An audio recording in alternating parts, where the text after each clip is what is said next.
अस्सलामुअलैकुम, मैं हूं रेहान तारिक और आप देख रहे हैं दस्तक। एक तरफ मुज़ाकरात तो दूसरी जानिब स्ट्रीट मूवमेंट है और तहरीक इंसाफ इस वक्त दोराहे पर खड़ी दिखाई देती है। पार्टी के अंदर से कभी मुफाहमत की आवाज़ें उभरती हैं तो कभी बानी पीटीआई की कॉल पर सड़कों पर आने के दावे सामने आते हैं। इसी तजाद की वजह से तहरीक इंसाफ के बारे में यह तासुर मजीद जोर पकड़ रहा है कि शायद वो अब अमली तौर पर KPK तक महदूद होकर रह गई। और हालिया दिनों में वज़ीर आला KPK सुहेल आफरीदी की जानिब से पेशावर और कोहाट में जलसों के बाद ये तासुर मजीद गहरा हुआ है कि तहरीक इंसाफ सूबे से बाहर अपनी सियासी कुव्वत दिखाने से गुरेज आए। और इसी तासुर को ज़ाहिर करने के लिए वज़ीर आला KPK ने लाहौर का रुख किया ताकि ये साबित किया जा सके कि तहरीक इंसाफ की स्ट्रीट मूवमेंट किसी एक सूबे तक महदूद नहीं बल्कि पूरे पाकिस्तान में मुतहर्रिक है। इसी हवाले से जैसे ही वज़ीर आला KPK 3 रोज़ा दौरे पर लाहौर पहुंचे, मुस्लिम लीग नून और तहरीक इंसाफ के दरमियान सियासी बहादुरी में शिद्दत आती चली गई। तहरीक इंसाफ की जानिब से दावा किया गया कि पंजाब हुकूमत ने सुहेल आफरीदी की आमद पर मज़ामत की। खुद वज़ीर आला KPK ने लाहौर में अपने दौरे के तीसरे रोज़ सहाफ़ियों से गैर रस्मी गुफ्तगू करते हुए इल्ज़ाम लगाया कि पंजाब हुकूमत ने उन्हें रोकने की कोशिश की है। सुहेल आफरीदी ने मरियम नवाज़ को खैबर पख्तूनख्वा आने की दावत देते हुए कहा कि वहाँ उन्हें बताया जाएगा कि वज़ीर आला के मनसब का इस्तकबाल जमहूरी और महज़्ज़ब अंदाज में किस तरह किया जाता है। वज़ीर आला ने मरियम नवाज़ को खैबर पख्तूनख्वा में जलसा करने का खुला चैलेंज भी दिया और कहा कि अगर पंजाब हुकूमत ये दावा करती है कि बानी PTI की कॉल पर अवाम बाहर नहीं निकलते तो वो मरियम नवाज़ को 1 हफ्ते की तैयारी का वक्त देते हैं, जिसके बाद वो खैबर पख्तूनख्वा आकर जलसा करके दिखाएं। और अब सुहेल आफरीदी ने वज़ीर आला पंजाब के नाम एक ख़त भी लिखा है। वज़ीर आला खैबर पख्तूनख्वा सुहेल आफरीदी ने वज़ीर आला पंजाब मरियम नवाज़ शरीफ को एक सख्त एहतजाजी ख़त लिखते हुए पंजाब के दौरे के दौरान बदसलूकी पर प्रोटोकॉल की खिलाफ वर्जी और गैर ज़रूरी सिक्योरिटी इक़दाम पर शदीद तहफ़्फ़ुज़ का इजहार किया है। अब ख़त में कहा गया है कि लाहौर में मकामात बंद करके शहरियों को शदीद मुश्किलात में डाला गया, जो किसी भी सूरत काबिल कबूल नहीं।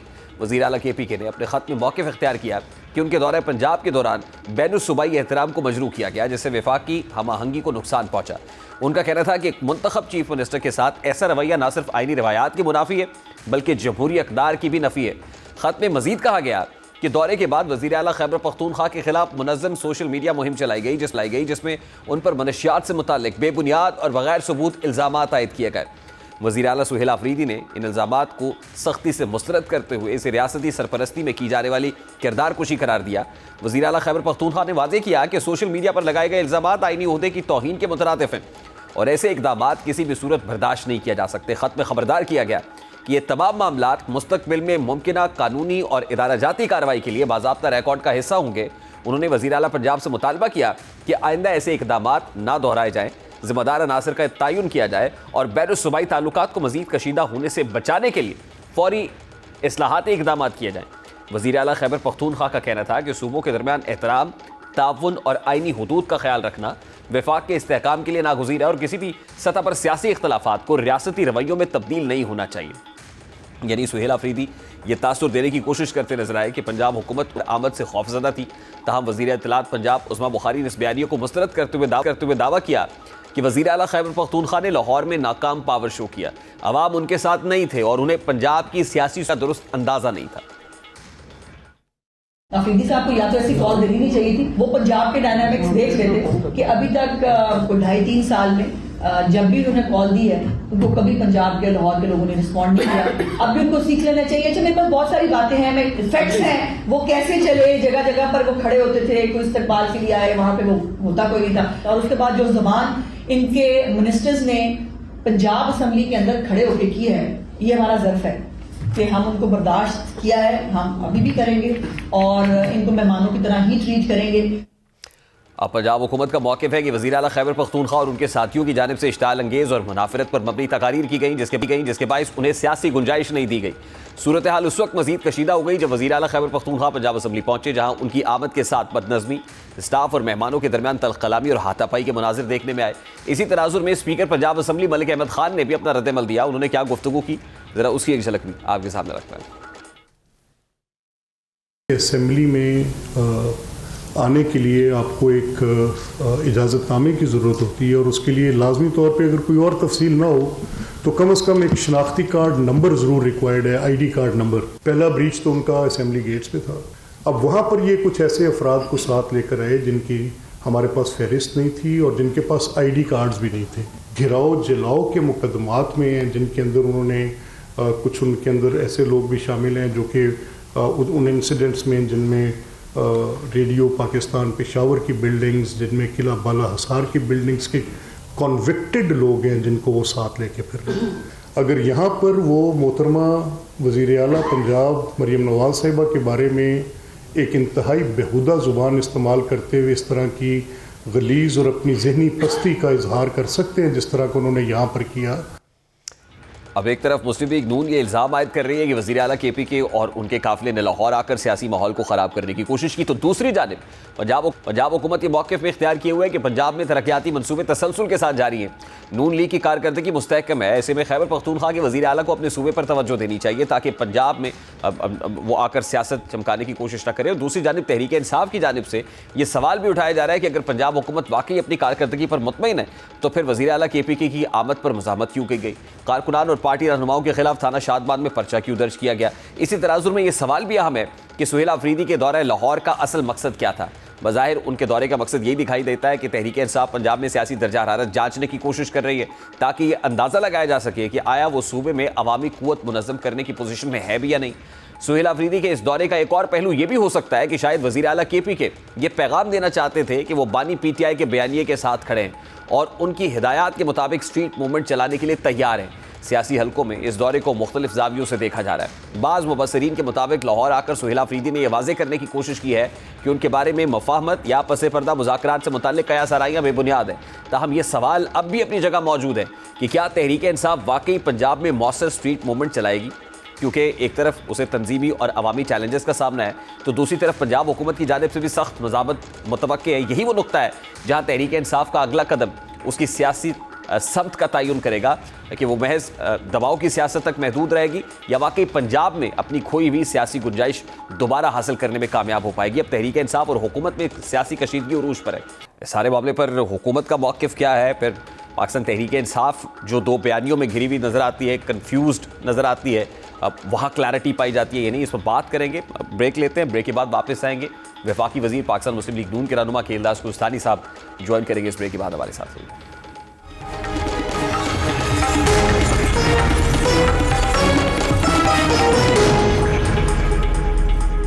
इस वक्त वफाकी वज़ीर पाकिस्तान मुस्लिम लीग नून के रहनुमा खेलदास कुस्तानी साहब ने मैं ज्वाइन किया है। अस्सलाम वालेकुम खेलदास कुस्तानी साहब, बहुत बहुत शुक्रिया आपके वक्त के लिए। सबसे पहले बड़ा सादा सा सवाल है, chief minister KPK Sohail Afridi को पंजाब आने की इजाज़त दी गई, मच अप्रिशिएटेड, काबिल सताइश अमल था, उसकी तारीफ भी हुई, लेकिन जो कुछ हुआ नाकाबंदी करके जगह जगह रोक के और फिर अब सुहेल आफरीदी साहब जाते जाते कह रहे हैं कि जिस अंदाज में आपने मेहमान को यहाँ पर जिस अंदाज में एंटरटेन किया है एक मुंतखब वज़ीर आला को, पंजाब की चीफ मिनिस्टर मरीम नवाज साहिबा KP आए, हम दावत देते हैं और हम आपको बताएंगे कि मेहमान नवाजी किसको कहते हैं। तो जिस अंदाज में मेहमान को ट्रीट किया, ये जस्टिफाइड है सर? बहुत शुक्रिया। देखें, पहली बात यह है कि वो किसी सरकारी दौरे पे नहीं आए थे, एक तंजीमी दौरे पे आए थे और हुकूमत पंजाब ने उनको तमाम सिक्योरिटी और उनके इंतजामात के लिए उनसे रब्ता किया, मगर उनकी तरफ से कोई मुस्बत जवाब नहीं आया और हुकूमत पंजाब उनको जो उनका ड्यू प्रोटोकॉल है CM जो मेहमान होता है उनको देने के लिए तमाम तैयारी मुकम्मल की हुई थी। जो बात वो कहते हैं कि हमें जगह जगह पे रोका गया, तो देखें वो 2-3 दिन जो है लाहौर में घूमते रहे।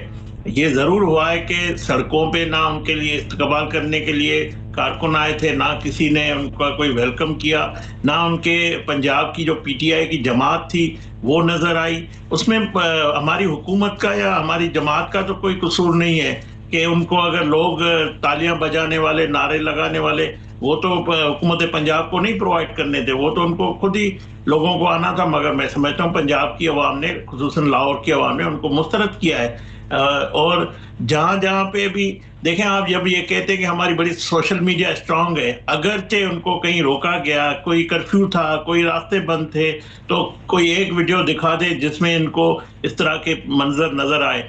और जब रात की रोशनी, रात को भी जब अंधेरे में वो निकले थे तो उनके पास कारकुन नहीं थे, तो उन्होंने कोई बांग्लादेश के इनकलाब के और पता नहीं कौन सी झूठी वीडियो, फेक वीडियो लगाकर गुजारा किया। और कल दिन में जब वो निकले थे तो लोग नहीं थे, जब लिबर्टी चौक आए थे तो तब भी उनके पास कारकुन नहीं थे, उनके शाही प्रोटोकॉल था, गाड़ियां थी उनकी अपनी जो वो खुद लेके आए थे। और जो कुछ उन्होंने पंजाब असेंबली में किया, जो कुछ फरमाया, तो वो भी आपके सामने है। तो मैं समझता हूँ ये झूठ बोलते हैं, PTI का वतीरा रहा है झूठ बोलना, इल्ज़ाम लगाना, और मगर अवाम ने उनको मुस्तरद किया है। और मुझे ये बता दें कि सीएम जिसको पंजाब लाहौर में घूमकर एंजॉय करके वो चले गए, उन्होंने लाहौर की सफाई भी देखी, लाहौर के जो काम थे वो भी देखी, रोशनियां भी देखी। क्या वो अब देखकर जाके केपीके में वही इंतजामात करेंगे? केपीके के पिशावर के अवाम के लिए कोई सहूलियत देगा? मुझे उम्मीद है कि वो उन्होंने जरूर कुछ सीखा होगा, गवर्नेंस के हवाले से देखा होगा, उसी तरह पिशावर को भी बनाने की कोशिश करेंगे तो मेरे लिए वो बड़ी खुशी की बात होगी। गुसारी साहब, लाहौर शहर में जगह जगह नाकाबंदी थी, रूट्स लगे हुए थे और लग ये रहा था कि जैसे लाहौरियों को इनफैक्ट महसूर कर दिया गया है। ट्रैफिक का निज़ाम बुरी तरह से मुतासिर हो रहा था, लोग डिस्टर्ब थे। इवन जिस वक्त वो वहां से निकले तो चक्री के रेस्ट एरिया पर पुलिस एहलकारों ने उनको रोका, सर्विसेज एरिया तक नहीं जाने दिया। तो हालात तो कोई बहुत कंड्यूसिव नहीं थे मेहमान के लिए। मैं यही कह रहा हूं, अगर इनके पास सबूत है तो दिखा दें। जो आप इनके शाहिद खटक साहब हो, तर्जुमान शफी साहब हो, जिस तरह वो वीडियो घूम के चलते फिरते उन्होंने दिखाई है, कोई ऐसी वीडियो क्यों नहीं लगाई जिससे तासुर आए कि इनको रोका गया है, इनसे कोई जबर हुआ है? मैं समझता हूँ कोई इस तरह का इंतजाम हुकूमत पंजाब ने नहीं किया था ताकि इनके कोई रास्ते में रुकावट डाले। ये आराम से आए, आराम से। हाँ, ये जरूर हुआ है कि लोग नहीं थे, इन्होंने कोशिश की तमाशा लगाने की, सड़कें ब्लॉक करने की, मगर लाहौर की जिंदगी रवां दवां थी। लाहौर ये मुझे बताएं, अगर लाहौर नहीं निकलता, किस जमाने में आप देखें ना, लाहौर इनके लिए निकलता था तो लोगों को रोक तो कोई नहीं सकता ना। ये कोई मार्शाला तो नहीं लगा हुआ है, जमहूरियत है। अगर कोई कारकुन, कोई सपोर्टर उनका जाना चाहता है, किसी ने नहीं रोका है। मगर मैं समझता हूं कि पंजाब की अवाम, खुसूसन लाहौर की अवाम ने इनको मुस्तरद किया है। उसकी बड़ी वजह वजीर आला मरियम नवाज साहिबा की कारकर्दगी है, लोगों का एतमाद है, जिस तरह पंजाब में वो काम कर रही है। हमें उम्मीद है कि वो केपीके में जाके इसी तरह जो इंतजाम दे के गए, जो गवर्नेंस दे के गए, जो कुछ किया उन्होंने पंजाब असेंबली में, जिनके नाम लिस्ट में नहीं थे, तो मुझे बताएं किस तरह सिक्योरिटी रिस्क था? कोई ऐसा शख्स इसके साथ काफिले में शामिल हो जाता है तो जिसकी नाम नहीं होगा उसको, ज़ाहिर इनकी वजह से ये सिक्योरिटी के इंतजाम किए गए। कोई ऐसा नाखुशगवार वाकया या कोई इस तरह का ना है, क्योंकि हमारा मेहमान था, उनकी सिक्योरिटी करना, उनको मतलब उनको उनके हवाले से कोई थ्रेड हो जाए, कोई बंदा ऐसा दाखिल हो जाए असेंबली के अंदर, तो ये हमारी जिम्मेवारी होती पंजाब हुकूमत की। कल आप फिर हमसे सवाल करते कि इस तरह का खुदा न खास्ता कोई हादसा हो जाता तो आप कहते हैं आपका इंतजाम, तो जो नाम नहीं थे उनको जबरदस्ती दाखिल करने की कोशिश की, उल्लंघना उन्होंने किया। जो भी उन्होंने गुफ्तगू फरमाई, एक मिनिस्टर जो है शर्म आनी चाहिए। जिस तरह खातून वजीर आला के लिए, खातून लीडर के लिए जो उन्होंने नाजेबा ज़बान इस्तेमाल की, उसके बावजूद भी उसका जवाब नहीं दिया गया। हमने जज्बात जो उन्होंने जिन हमारे कारकुन भी इस तरह, हमारे लोग भी आ सकते थे, उसको जवाब दे सकते थे, मगर नहीं, वो हमने मेहमान की वजह से उनकी सारी ये जो बकवास थी, सारी जो गुफ्तगू थी, जो गैर पार्लियामानी ज़बान थी, हमने बर्दाश्त की। उसका मतलब ये हरगिज नहीं है कि आप जो जी में आए, जिस तरह आप इस्लामाबाद में आके चढ़ाई करते हैं, इस तरह वजीर आला थोड़ी करता है। वजीर आला जाता है मौजूद तरीके से, एक सरकारी प्रोटोकॉल होता है, तरीकेकार होता है, तो उसको अगर फॉलो करते हैं, उसको पंजाब हुकूमत से कोऑर्डिनेशन में रहते, तो मैं समझता हूँ ये इस तरह की बात भी नहीं होती। ये उन्होंने खुद किया है और ये इनके पास और कुछ नहीं है बताने के लिए अवाम के लिए। ना जमे गफीर था, ना कारकुन थे, ना इस्तकबाल हुआ, ना पार्टी के लोग आए, तो उनको और कुछ नहीं। ये जिस तरह इनका बानी पीटीआई नवाज शरीफ करके अपनी सियासत चमकाता था, इसी तरह इनके पास मरियम नवाज साहिबा सीएम पंजाब का नाम लेकर उन पर तनकीद कर उसका जिक्र करके अपनी सियासत, अपनी मकबूलियत बनाना चाहते हैं। तो मैं समझता हूँ मकबूलियत या उनकी कबूलियत तभी होगी जब मरियम नवाज साहिबा जैसा काम करके दिखाएं, उस तरह की गवर्नेंस, उस तरह को पंजाब जिस तरह उन्होंने बनाया है। और आप देखें क्रिसमस के मौके पे लिबर्टी को जिस तरह सजाया गया, लाहौर को रोज खूबसूरत बनाया गया। ये पाकिस्तान में पहली दफा हुआ है कि क्रिसमस डे पे, मिनार्टी डे पे उन्होंने वजीर आला मरियम नवाज साहब ने खुसूसी इंतजाम किए गए। ये आकर उस इवेंट को भी इन्होंने खराब करने की कोशिश की, हर जगह पे रास्ता रोकने की कोशिश की, तो शहरी परेशान हो रहे थे। तो मैं समझता हूँ कोई रुकावट नहीं थी, कोई किसी किस्म की पंजाब हुकूमत की रुकावट नहीं थी उधर। तो गुसारी साहब, जो कुछ हुआ, आपको लगता है कि इससे माहौल साजगार होगा, माहौल कंड्यूसिव होगा, जाहिर है हुकूमत को हुकूमत करने के लिए भी ऑपोजिशन चाहिए होती है, उसकी लेजिटिमेसी के लिए ऑपोजिशन इंपॉर्टेंट होती है, लेकिन यहाँ पे तो ऑपोजिशन को पॉलिटिकल स्पेस दी नहीं जा रही। देखिए, मैं समझता हूँ बल्कि ये हमारे मुआशरे का भी, हमारी सियासत का भी ये तरीक़ेकार रहा है। हम एक दूसरे की इज्जत करते हैं, मेहमान की भी इज्जत होती है, सरकारी प्रोटोकॉल भी ये इजाज़त देता है कि दूसरे चीफ मिनिस्टर की करते हैं। मगर इन्होंने जानबूझकर ये सब कुछ किया है, क्योंकि इनको अवाम ने जब मुस्तरद कर दिया तो इनके पास और कुछ नहीं था। ये तमाशा लगाना, झूठ बोलना, इल्ज़ाम लगाना, लड़ाई करना, गालियां देना, जो उनका वतीरा रहा है वो उन्होंने खुद किया है। उसकी बड़ी वजह ये कि अवाम नहीं निकली इनके लिए, कारकुन इनके नहीं निकले। मुझे बताएं कितने एमएनएस की ये दावा करते हैं कि हमें मैंडेट मिला है, कितने हमारे एमपीएस है पंजाब, कहाँ चले गए वो? कहीं नजर आए? कोई लीडरशिप लाहौर की नजर आई? कहाँ थी? मुझे बता, एक एमपीएस और एक एमएनएस 10-10 लोग लेके आगे तब भी इनके हजारों लोग बन जाते थे। तो कहाँ गए वो एमपीएस, कहाँ गए एमएनएस, कहाँ गए इनके ओहदेदार? असल देखें, लोग इनको अब नहीं पसंद करते। पंजाब की अवाम ने इनको बिल्कुल मुस्तरद कर दिया है। और ये दिखाना कि हमें रोका गया है, हमारे लिए सड़कें बंद थी, कोई सड़क बंद नहीं थी। नहीं, गोसारी साहब, पंजाब में तो प्रैक्टिकली पाकिस्तान तहरीक इंसाफ की लीडरशिप है ही नहीं लीड करने के लिए, इसीलिए तो चीफ मिनिस्टर केपी को ट्रैवल करना पड़ा केपी के से और पंजाब आना पड़ा। बानी पीटीआई ने कहा वो स्ट्रीट मूवमेंट करनी है और इसकी रिस्पॉन्सिबिलिटी सुहेल अफरीदी साहब के पास है। पंजाब में प्रैक्टिकली जब लीडरशिप है ही नहीं और जेलों में है, तो फिर आप क्या एक्सपेक्ट करते हैं कि कौन सी लीडरशिप, कौन से एमएनएस एमपीएस आते पंजाब से निकलते? जो लीडर नहीं थे, कारकुन कहाँ चले गए? कारकुन भी नहीं थे तो कारकुन भी खत्म हो गए हैं, वो सपोर्टर भी खत्म हो गए। 12 करोड़ के सूबे में 1200 लोग ये नहीं निकाल सकते। 12 करोड़ का सूबा है, उसमें 1200 लोग भी जमा नहीं कर सके। मुझे ये बताएं कि 500 लोग भी ये जमा नहीं कर सके, तो इससे ये तो मैं समझता हूँ कोई जो मकबूलियत की दावा करते, कहाँ गई वो मकबूलियत? अगर मेहमानदारी करनी तंजीम को करनी थी, पंजाब हुकूमत को लोग तो प्रोवाइड नहीं करके देने थे, वो तो उन्होंने खुद को, वो भी वजीर आला मरियम नवाज साहब कारकुन भेजती क्या इनके इस्तकबाल के लिए? ये सवाल ही गलत है इनका। देखिए ना, पंजाब की लीडरशिप इस वक्त कोट लखपत जेल में है और जो नेशनल डायलॉग कमेटी है, एनडीसी है, उसने प्राइम मिनिस्टर ऑफ पाकिस्तान को खत लिखा कि इनको पैरोल पे रिहा किया जाए। ये कॉन्फिडेंस बिल्डिंग मेजर हो सकता है, तो क्या उनकी पैरोल पे रिहाई मुमकिन है?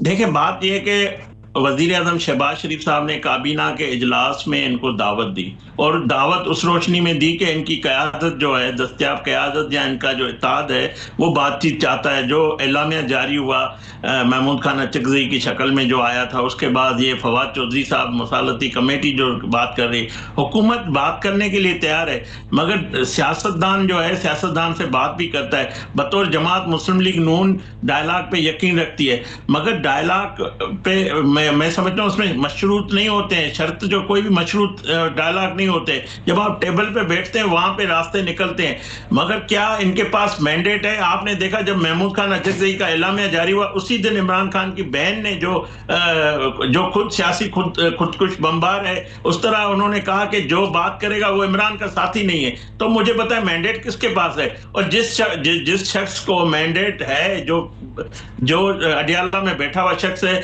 वो इस मुल्क में इंतशार चाहता है, फसाद चाहता है, वो इदारों को बदनाम करना चाहते हैं, इल्जाम लगाता है, झूठ बोलता है, तो बाकियों के पास तो कोई इख्तियार ही नहीं है। तो ऐसे माहौल में हुकूमत ऐसे शख्स से बात नहीं करेगी जो हमारे कौमी इदारों को, उनके सरबराह को निशाना बनाएगा।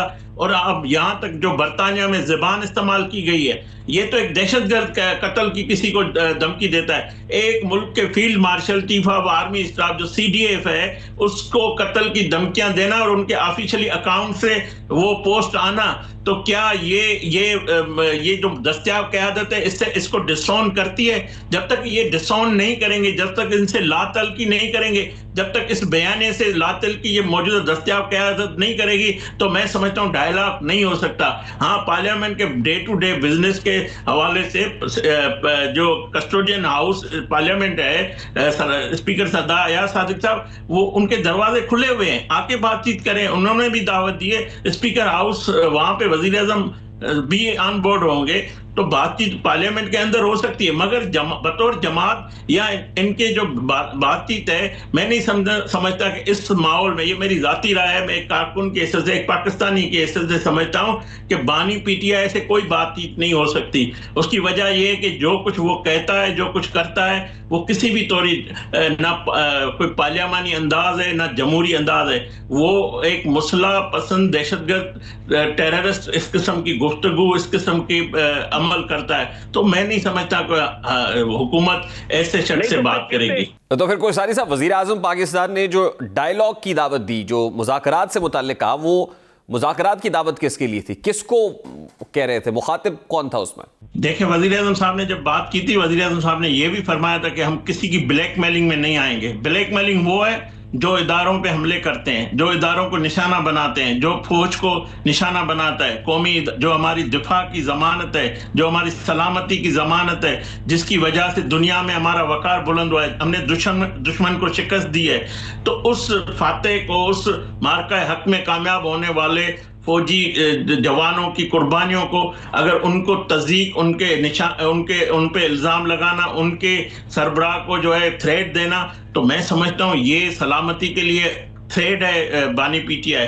तो इस तरह की गुफ्तगू नहीं इस माहौल में हो सकती। बातचीत तब होती है जब दोनों तरफ से कोई, मतलब बानी पीटीआई या उनकी जो दस्तयाब जमात है, एक पेज पे हो, एक बात वो करे, एक के पास अथॉरिटी हो, तभी जाके ये बात हो सकती है। तो मैं समझता हूँ अगर इनके पास अथॉरिटी नहीं है, इनके पास ये सारी बातें कहने तक ठीक है, मगर अमली तौर पर उसके नतायज नहीं निकल सकते। तो जिन सेंटिमेंट्स की बात आप कर रहे हैं, जो नैरेटिव बिल्ड हो रहा है, या वहां से जो इस तरह की गुफ्तगू होती है, अब उससे निपटना कैसे? क्या जोरे बाजू निपटा जाएगा, ताकत का इस्तेमाल होगा, या फिर बातचीत के जरिए से उनको कन्विंस कायल किया जाएगा?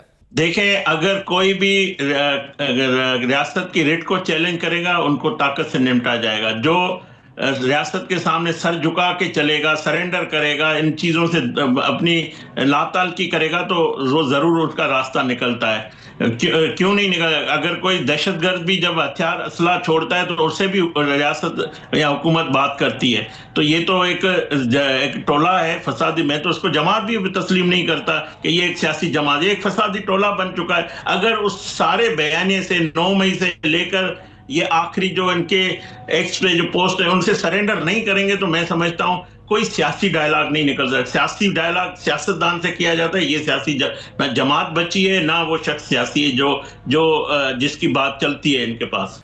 देखिए ना, तहरीक तहफ़्फ़ुज़ आईन पाकिस्तान के प्लेटफॉर्म से महमूद खान अचकज़ई साहब ने बातचीत की जो है हामी भरी, और फिर उधर से जो नेशनल डायलॉग कमेटी है वो भी बातचीत का कह रहे हैं।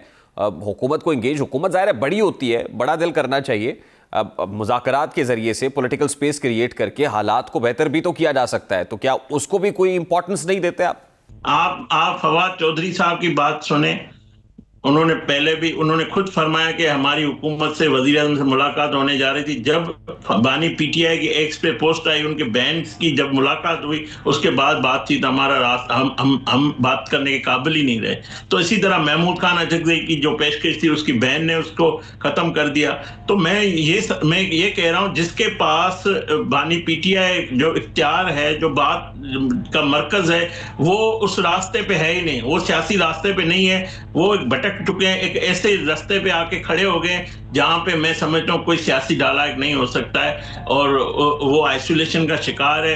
वो सियासत के बजाय जो है इंतशार को, फसाद पे रास्ते पे खड़ा है। तो इससे रास्ता नहीं निकल सकता। रास्ता तब निकलेगा जब बानी पीटीआई सरेंडर करेगा, इन सारी चीजों से, इन सारे अमल से इजहार करेगा कि नहीं, मेरे से गलतियां हुई है, मैं जो है 9 मई समेत जो भी मैंने कुछ किया है वो मैं उससे सरेंडर करता हूं। तो बिल्कुल रास्ता निकल सकता है बातचीत के लिए। अब देखें ना गोसारी साहब, 9 मई को लेके अब आपने एक लंबी चार्जशीट जो है बानी पीटीआई पर रख दी। मेरा बड़ा सादा सा सवाल है, ये 9 मई में बानी पीटीआई को सजा क्यों नहीं देते? देखिए, उस GHQ हमले पे उनका केस चल रहा है। जैसे ही फैसले अदालतों को करना है, हमारी ना ख्वाहिश है, हम समझते हैं कि ये इस रास्ते पे भी नहीं चलते। हमसे सियासतदान होके, सियासतदान बनकर चलते तो अच्छी बात थी, हमारे से सियासी मुखालिफ हो, मगर जिस रास्ते पे वो चल पड़े हैं, ये उनका अमल खुद का है, ये ख्वाहिश, उन्होंने खुद अपना रास्ता इख्तियार किया है। तो सजाएं देना मैं अभी मेरा काम नहीं है कि मैं अभी बता दूं कि इसको ये सजा आएगी। ये अदालतों का काम है, इदारों का काम है, जो जहां पे जिसके केसेस हैं 9 मई में बाकी भी सजाएं आई है, जो मास्टरमाइंड है उसको भी सजा आनी चाहिए। ये पूरी कौम का मुतालबा है, क्योंकि ये जो 9 मई का हमला GSTU पे, यानी आप ये तस्लीम कर रहे हैं ना कि अदालत की तरफ से भी फैसला नहीं आया, अदालती फैसला आने से पहले ही आपने चार्जशीट कर दिया है, तो कम से कम अदालत की तरफ से कोई फैसला आने देते, इंतजार कर लेते। नहीं, मुल्जिम तो वैसे ही तोशा खान में नहीं है क्या? तोशा खाना में उन्होंने क्या अभी जुर्म एक सजा याफ्ता मुल्जिम है बानी PTI, ना वो इस वक्त ना पार्टी का उसके पास ओहदा है, वो एक मुल्जिम है इस वक्त। वो फैसले होने हैं, फैसले आएंगे, जरूर आएंगे। जो मास्टरमाइंड है वो फैसले जरूर होने हैं। तो जो फैसला आएगा, अगर उसकी जिम्मेवारी साबित हुई तो उसको जरूर सजा आएगी। अगर वो बेगुनाह साबित कर सकता है तो अदालतों का फैसला है, वो जो भी फैसला करेगी, तो हमें तो उसमें कोई नहीं, हमारी ख्वाहिश नहीं है कि किसी को सजा आ जाए, मगर जिसने जुर्म किया वो छुप नहीं सकता, जुर्म की सजा जरूर होनी है। लास्टली गोसारी साहब, क्या ये तासुर दुरुस्त है कि हुकूमत इदारों और पाकिस्तान तहरीक इंसाफ के माबैन खला पैदा रखना चाहती है और हुकूमत को ये सूट करता है कि बानी PTI और इस्टेब्लिशमेंट के या इदारों के माबैन जो है वो एक स्पेस बरकरार रहा है? नहीं, तो मुझे ये बताएं, जो इनका ऑफिशियली अकाउंट है क्या PMLN चला रही है क्या, या जो उनकी तकरीरें हैं, या जो बानी PTI के बहन की जो गुफ्तगू है, क्या हमारी ख्वाहिश थी क्या ये करे? हमने तो इनकी बहन उज़्मा बीबी को इस बात पे इजाजत दी कि वो कोई भी इस तरह की गुफ्तगू नहीं करेगी जिस तरह अलीमा करती रहे। एक अंडरस्टैंडिंग हमारी हुई, उस अंडरस्टैंडिंग के तहत ये हुई, और ये जेल मैनुअल कहता है कि आप कोई भी किसी मुजरिम से मिलेंगे, कोई इस तरह की गुफ्तगू या इस तरह के बयानात आकर नहीं दे सकते। तो उन्होंने तो कानून की धज्जियां उड़ाई है, उन्होंने की हुई कमेंटमेंट से पीछे हटे। तो हुकूमत तो चाहती है कि जिस तरह वजीर आज़म साहब ने फरमाया कि हम बातचीत चाहते हैं, मगर हुकूमत ये जरूर करेगी जो ये जिस रास्ते पे ये खड़े हैं उस रास्ते पे इनसे हाथ नहीं मिलाया जा सकता। इनसे रास्ता मिलाया जाता है पार्लियामेंट के फ्लोर पे, पार्लियामेंटी जबान पे, जमहूरियत पे डायलॉग जरूर होगा, सियासतदान से डायलॉग करेगा, मगर जिस रास्ते पे वो खड़ा है उससे बानी PTI से हाथ नहीं मिलाया जा सकता। ब्रेक लेते हैं, ब्रेक के बाद वापस आएंगे।